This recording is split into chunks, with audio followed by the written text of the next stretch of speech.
Hai, kita dari Samsing, di mana kita ngebahas seputar sejarah dan pembahasan masa lalu yang menarik. Kali ini kita akan ngebahas salah satu armada angkatan laut kuno terkuat dan mendominasi di wilayah lautan Mediterania, yaitu Angkatan Laut Ptolemeus, yang mana mereka eksis pada periode sebelum Masehi. Namun, seberapa hebatkah armada Angkatan Laut Ptolemeus ini, hingga pada masanya mendapat julukan sebagai Thalassocracy atau Kemaharajaan Bahari. Sebelum kita mulai pembahasannya, untuk teman-teman yang belum menjadi investor di channel ini, kalian bisa join dengan menekan tombol subscribe. Jadi, gini ceritanya.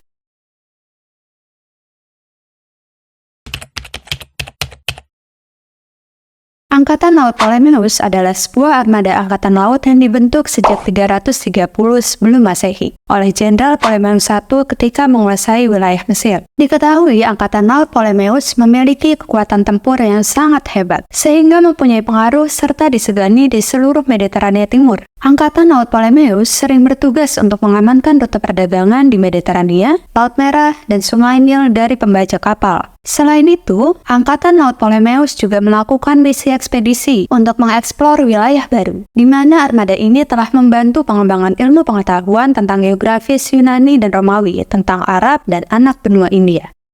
Kisah sejarah berdirinya Angkatan Laut Ptolemeus dimulai ketika Alexander Agung berhasil menaklukkan wilayah Mesir kuno pada tahun 332 sebelum Masehi. Di mana pada periode ini, Alexander Agung memulai ambisinya untuk memperluas wilayah kekuasaan, di mana ia berhasil menguasai hampir seluruh dunia. Ambisinya ini terhenti setelah kematiannya pada tahun 323 sebelum Masehi.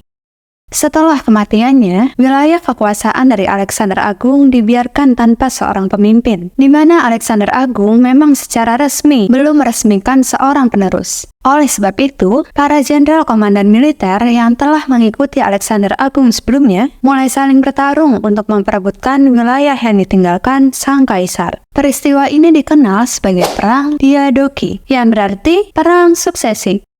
Diketahui setelah melewati berbagai pertempuran perebutan wilayah, salah satu jenderal Alexander Agung bernama Ptolemeus I berhasil mendapatkan wilayah Mesir dari para jenderal lainnya. Dari sinilah berdiri kerajaan baru di Mesir di bawah kekuasaan dinasti Ptolemeus.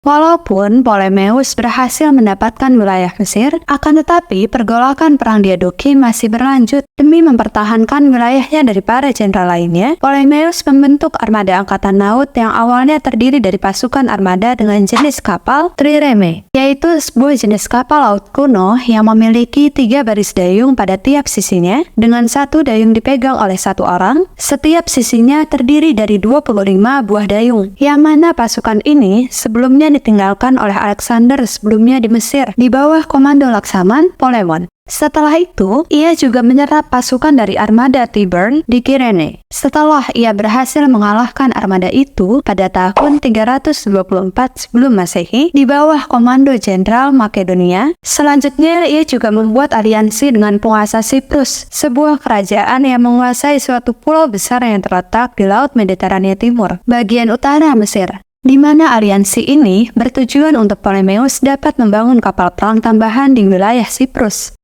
Pada 306 sebelum Masehi, Angkatan Laut Ptolemeus semakin besar, di mana terdiri dari 210 kapal perang dan 200 kapal pengangkut pasukan yang dipimpin oleh Menelaus, saudara laki-laki Ptolemeus I. Namun, besarnya armada Angkatan Laut ini tidak menjamin kemenangan dalam sebuah pertempuran. Pada periode yang sama, Angkatan Laut Ptolemeus mengalami kekalahan pada pertempuran melawan pasukan Demetrius I di Salamis, Siprus. Pasukan Demetrius yang armadanya berisi kapal-kapal besar yang membawa artileri memusnahkan armada Ptolemeus. Diketahui 40 kapal perang dan 8.000 marinir pasukan Ptolemeus ditawan serta wilayah Siprus jatuh ke tangan Demetrius. Namun Ptolemeus I tak gentar atas kekalahannya. Ia pun membalas pasukan Demetrius. Dalam 1 dekade, Ptolemeus I telah berhasil membangun kembali armadanya yang terdiri dari 150 kapal, di mana ia berhasil merebut kembali Siprus, bahkan menguasai Lydia, Tirus, Sidon, dan Pamphylia. Setelah Ptolemeus I turun tahta dan digantikan oleh anaknya, Ptolemeus II pada tahun 282 sebelum Masehi, pasukan armadanya berkembang pesat, di mana pada masanya berhasil membuat kapal perang baru yang lebih maju, yang mana hal itu membuatnya lebih mendominasi di Laut Mediterania. Kehebatan armadanya berlanjut hingga masa pemerintahan selanjutnya, yaitu Ptolemeus III, yang memerintah Mesir pada tahun 246 sebelum Masehi. Ia juga berhasil membentangkan kekuasaannya dari wilayah pesisir Mesir, pulau kecil di sekitarnya hingga Laut Aegea. Hal ini membuat dinasti Ptolemeus mendapatkan julukan thalassokrasi atau suatu negara yang memiliki lingkungan kekuasaan utama berupa lautan sebagai kemaharajaan bahari. Diketahui, armada Ptolemeus terdiri dari kapal-kapal dari teknologi bangsa Yunani. Kapal-kapal ini melakukan perjalanan menggunakan sistem layar dan dayung di bawah kapal dengan kecepatan sekitar 50 mil per hari. Salah satunya yaitu kapal perang klasik kuno jenis trireme, di mana ia memiliki 3 baris dayung berlapis di atas satu sama lain. Selanjutnya, ada jenis kapal polyremes, sebuah kapal perang klasik kuno yang dikembangkan oleh kerajaan-kerajaan pada periode Helenistik, di mana memiliki 5 atau lebih baris dayung.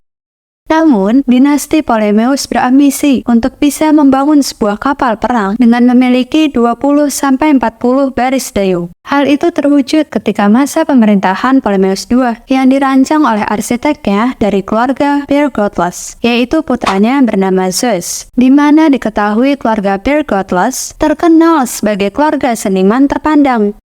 Menurut penulis Helenistik Alexenus dari Rhodes dan penulis Romawi Appian menyebutkan bahwa Ptolemeus II memiliki armada kapal sejumlah 4.000 kapal. Akan tetapi, jumlah ini banyak ditentang oleh para sejarawan serta menyebutnya terlalu dibesar-besarkan. Pendapat lain menyebutkan Ptolemeus II setidaknya memiliki 300 kapal perang, di mana sepertiganya merupakan kapal perang jenis polyremes.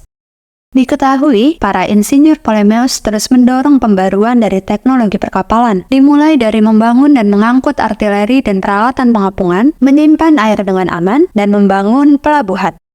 Kapal perang harus terbuat dari kayu yang kuat dan ringan seperti cemara atau cedar, di mana kayu berasal dari balok kayu ek yang dipaksa tumbuh melengkung, yang mana kayu-kayu itu tidak bisa tumbuh di tanah Mesir. Alhasil, kerajaan Ptolemeus harus mengimpor kayu-kayu itu dari Pulau Siprus. Selain itu, juga mengimpor dari wilayah Koele, Suriah, Kilikia, dan Venesia. Diketahui, pembiayaan untuk membangun kapal perang berasal dari pajak kerajaan. Namun, sesekali para pejabat tinggi menyumbang uang pribadinya juga.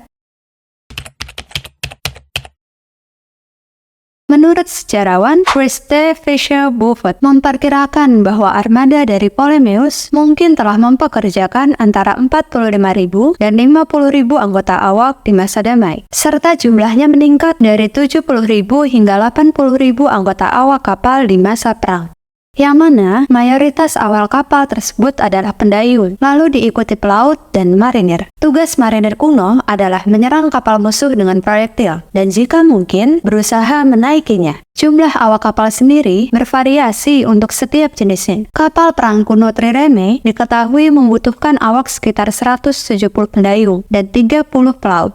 Mayoritas orang Mesir di militer Ptolemeus awal bertugas di angkatan laut daripada tentara Ptolemeus, terutama sebagai marinir dan pendayung. Sedangkan kapten dan angkatan laut biasanya orang dari Makedonia atau Yunani. Para pendayung harus mengikuti pelatihan wajib militer, namun mereka memiliki status sosial yang lebih rendah daripada marinir. Walaupun diketahui gaji yang diterima lumayan tinggi. Diketahui gaji rata-rata anggota kru bisa 1 drachma per hari, tergantung dari pangkat dan pengalaman mereka.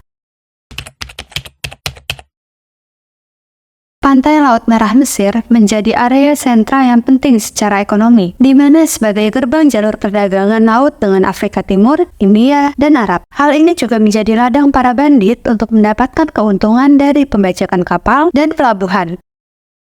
Situasi ini memaksa dinasti Ptolemeus untuk membentuk sistem penegakan hukum untuk melindungi kegiatan perekonomian di pelabuhan dan laut, khususnya pada jalur Sungai Nil, yang mana menjadi jalur penghubung transportasi tercepat untuk mengangkut banyak barang menuju pedalaman. Tetapi karena yang melewati Sungai Nil hanya bisa menggunakan kapal kecil sampai sedang, hal itu rawan untuk dibajak oleh bandit.